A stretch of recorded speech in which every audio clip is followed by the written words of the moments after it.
आपने room number 13 की horror story तो सुनी होगी। अब रूम नंबर 13 ही क्यों, इसके पीछे क्या रहस्य है मुझे तो नहीं पता, लेकिन जो भी रूम नंबर 13 में रहता है उसके साथ कुछ ना कुछ अजीब चीजें होती रहती है। इसलिए काफी सारी होटल में 13 नंबर का रूम ही नहीं है, लेकिन उस रूम में आखिर होता क्या है यही मैं आपको बताता हूँ। आदि नाम का एक लड़का था 20 साल का। वो अपने फैमिली के साथ घूमने आया था। उसके फैमिली में 20-25 तो लोग होंगे और वो लोग जिस होटल में रुके थे वो थोड़ा पुराना टाइप का था और वहाँ पर ज्यादा भीड़ भी नहीं थी। उनके लिए एक बड़ा सा कमरा मिलता है। अब सब लोग आराम से उस कमरे में रह रहे थे, लेकिन आदि और उसके 3 कजन्स को मजा नहीं आ रहा था। तो वे चारों रूम चेंज करने का सोचते हैं और बाजू के रूम में शिफ्ट हो जाते हैं। वो जैसे ही उस रूम में पहुंचते हैं उन्हें एकदम निगेटिव वाइब आने लगती है। तो आदि और उसका एक कजन वहाँ से भी शिफ्ट होने का फैसला करते हैं, लेकिन वो दूसरे 2 कजन जो थे उन्हें वहाँ पर मजा आ रहा था, इसलिए वो वहीं पर रुक जाते हैं और आदि और उसका कजन दूसरे रूम में शिफ्ट हो जाते हैं। वो जिस रूम में गए थे उस रूम का नंबर था 13।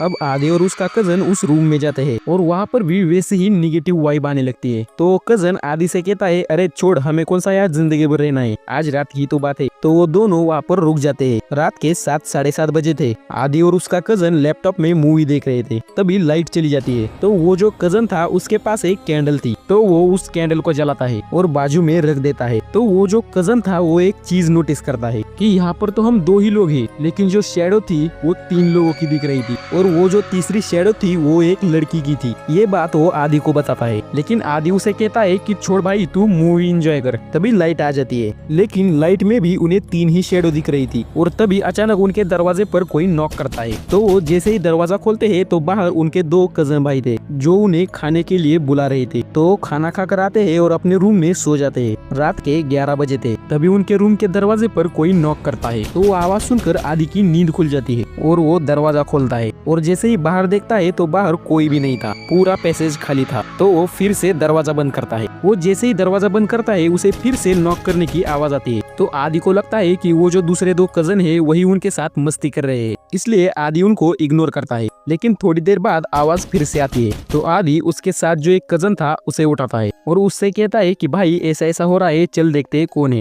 आदि दरवाजे के पास खड़ा होता है और दरवाजे के पास एक खिड़की थी, उस कजन को वहाँ पर खड़ा करता है। अब दोबारा जैसे ही आवाज आती है तो वो दोनों एक साथ दरवाजा और खिड़की को ओपन करते हैं और बाहर देखते हैं तो बाहर कोई भी नहीं था, पूरा पैसेज खाली था। आदि कहता है कि छोड़ भाई, चल जाकर सोते हैं और वो जाकर सो जाते हैं। थोड़ी देर बाद फिर से आवाज आती है, लेकिन वो दोनों इसे इग्नोर करते हैं। थोड़ी देर बाद आदि को ऐसा लगता है कि उसके सामने से कोई चल रहा है। तो आदि फटाक से अपनी आंखें खोलता है तो एक काला साया उसके सामने से पास हो जाता है।